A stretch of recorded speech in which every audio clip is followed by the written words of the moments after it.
Welcome kids education Lalita Satpute. स्वागतम। हिंदी व्याकरण भाग 5। सर्वनाम। परिभाषा। वाक्य में संज्ञा शब्दों के स्थान पर आने वाले शब्द सर्वनाम कहलाते हैं। उदाहरण। उमेश एक अच्छा लड़का है। वह 5वीं कक्षा में पढ़ता है। उसके पिताजी बैंक में काम करते हैं। वह कहता है मैं बड़ा होकर डॉक्टर बनूंगा। इन सभी वाक्यों में वह, उसके तथा मैं शब्द उमेश के लिए प्रयुक्त किए हुए हैं। उमेश एक संज्ञा शब्द है क्योंकि यह एक व्यक्ति का नाम है। वह, उसके तथा मैं आदि शब्द सर्वनाम है। यह नाम भी उमेश के लिए है। सर्वनाम के भेद। पुरुषवाचक सर्वनाम, निश्चयवाचक सर्वनाम, अनिश्चयवाचक सर्वनाम, संबंधवाचक सर्वनाम, प्रश्नवाचक सर्वनाम, निजवाचक सर्वनाम।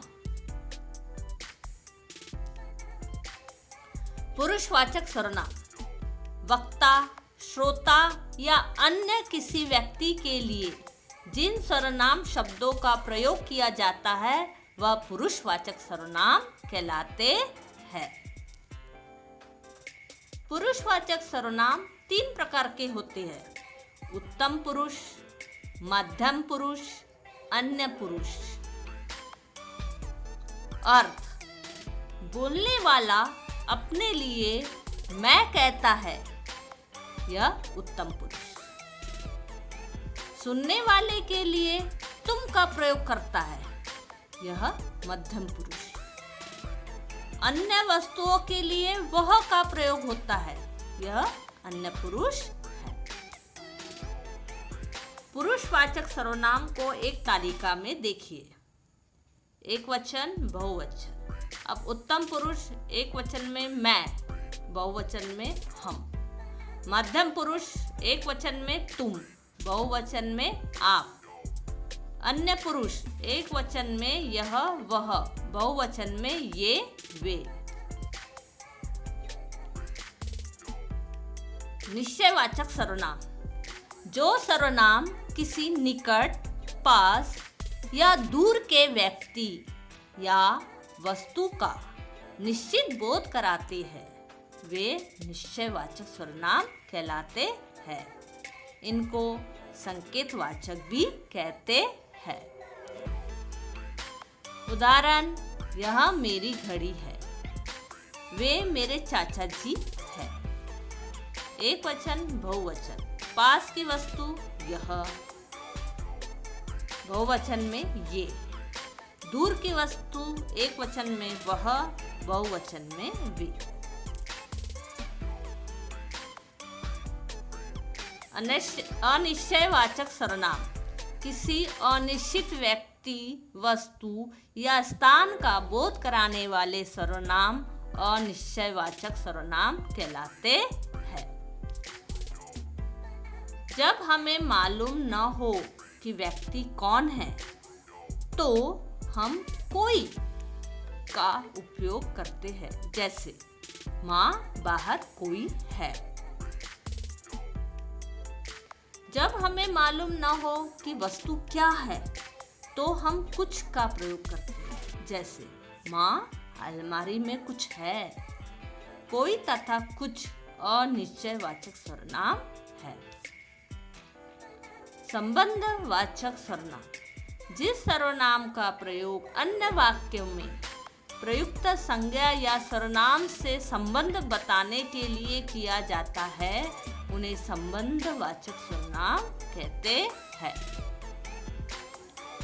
जो ठीक काम करेगा वह फल पाएगा। जो बोएंगे सो काटेंगे। इन वाक्यों में जो, वह या फिर जो, सो संबंधवाचक सर्वनाम है क्योंकि यह सर्वनाम 2 उपवाक्यों को जोड़ते हैं।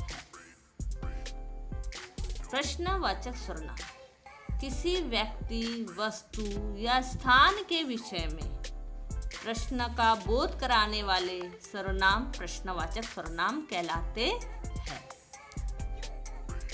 उदाहरण, बाहर कौन है?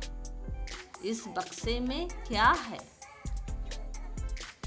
प्रश्नवाचक वाक्य में कौन का उपयोग मनुष्य के लिए और क्या का उपयोग किसी प्राणी या वस्तु के लिए हुआ है। निजवाचक सर्वनाम जिन सर्वनामों से कर्ता के अपनेपन का बोध होता है उन्हें निजवाचक सर्वनाम कहते हैं। उदाहरण, मैं यह कपड़ा स्वयं सिलूंगी। तुम यह काम अपने आप करो। वह अपना काम खुद ही क्यों नहीं करता। तीनों वाक्यों में स्वयं के निज के बारे में निज से संबंधित है, इसलिए यह निजवाचक सर्वनाम कहलाएंगे। स्वयं, खुद, अपने आप निजवाचक सर्वनाम है क्योंकि यह वाक्य में कर्ता के लिए आते हैं। आओ पाठ दोहराए। संज्ञा शब्दों के स्थान पर प्रयुक्त होने वाले शब्द सर्वनाम कहलाते हैं। मैं, तुम और वह पुरुषवाचक सर्वनाम है। पास या दूर के निश्चित प्राणी या वस्तु के लिए निश्चयवाचक सर्वनाम का प्रयोग होता है।